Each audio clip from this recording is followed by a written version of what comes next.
Are you wondering if you can create a YouTube channel using your smartphone? In this video, I am going to show you the very easy steps you should have to follow in order to start your YouTube channel using your smartphone and some inexpensive tools.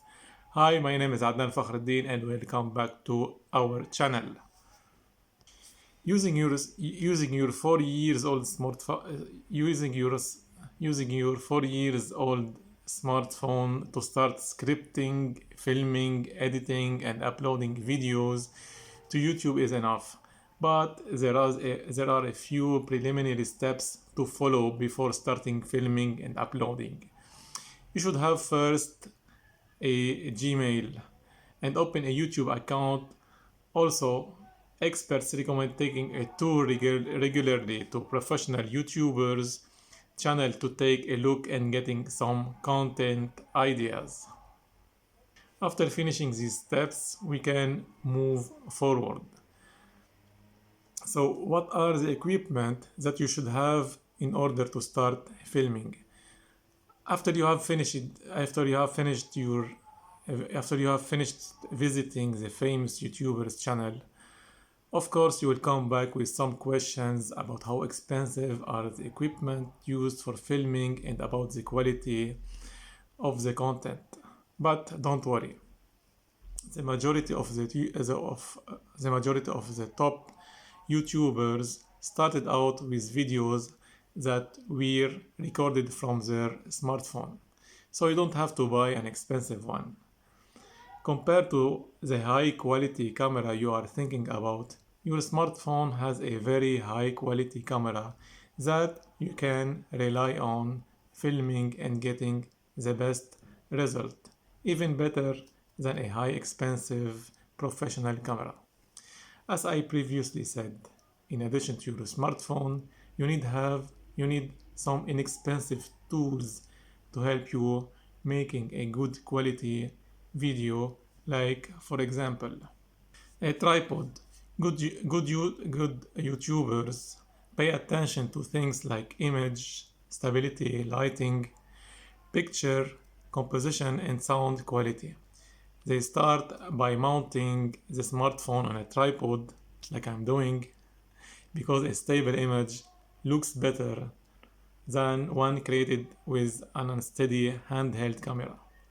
Holding your smartphone for a long time and directing to a same position is quite difficult if you do it with your hands. This also can cause unstable videos, which is not useful at all. So to overcome this problem, a tripod is a must need. Let me tell you one more thing. Tripods are also in different types. There are certain handheld tripods, also known as tabletop tripods, and full-length tripods, also known as professional tripods. Number 2, the gimbal. If you are thinking for making outdoors videos, it is mandatory to have a gimbal. With a gimbal, you have the freedom to film handheld, knowing you will end up with steady, blur-free footage. Think of it as the best way to hold a camera steady without a tripod. The microphone, of course, you have a microphone on your smartphone. Like with stabilization, having poor audio can make your channel seem unprofessional, which will negatively affect your performance. Most of the time, recording audio directly from the camera's built-in microphone will suffice. But in professional videos, namely interviews, you will want to have a microphone as close to your subject as possible. But fortunately, if you are filming yourself, it's enough to use the built-in microphone in your smartphone, and that's what I'm using right now. Number 3, lighting. Using the flash on a smartphone or a digital camera to lighten a subject gives it that old VHS camcorder spotlight appearance. My favorite light source to use is free and accessible for almost everyone. The sun. Natural lighting looks great in almost every instance. Face your subject toward a window for great natural light. Never have the window behind the subject. You can after that you can upgrade if you want to use the ring light that it can emphasize detail and hide shadows simply by their inherent circular design. After you capture all your video comes perhaps the hardest part of working on a smartphone, the editing.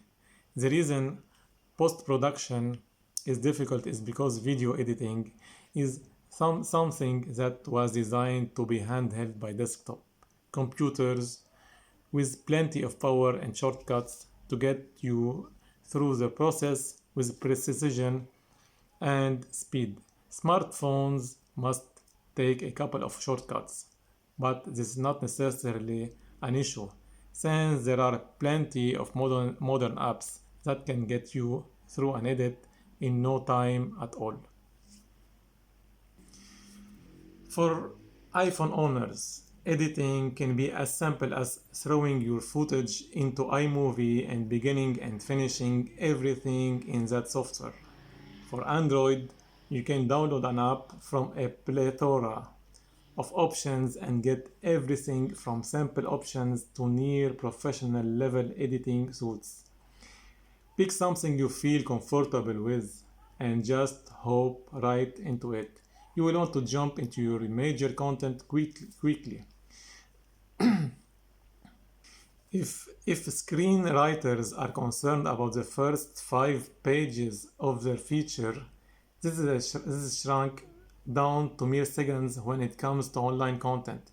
Next, you will want to avoid going overboard on edits, but using cuts effectively will help maintain the overall pace and feel of your video. You don't want boring shots to hang on for too long, and you don't want to cut off your interesting moments too early. Editing itself is another art in the video production process and requires plenty of experience and experimentation to truly get the hang of it.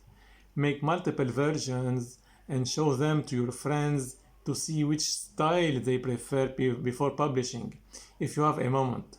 And don't forget to add some musing if your videos allow for it, because it can help cover some edits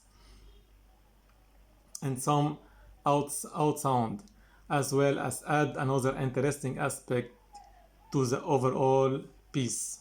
Once you make it this far, there really isn't much else to do except upload it. So open the YouTube app and get going. Add the appropriate title, description, and tags, and choose a fun thumbnail so you can appeal to people just wandering the web. Here are some tips recommended by professionals that are using their smartphone in filming. For example, landscape. Nothing ruins great footage like having 2 black vertical bars along both sides of your video. To avoid this amateur mistake, make sure to use landscape orientation and not portrait orientation while recording. So just remember, never hold your phone vertically while recording unless you really like or want those vertical black bars included.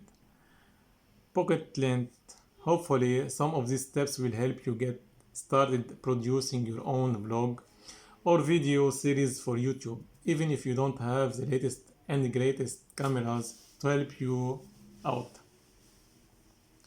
Do you have any of your own tips or favorite equipment? Let us know in the comment section below, and please don't forget to subscribe. Thank you very much, and see you on the next videos.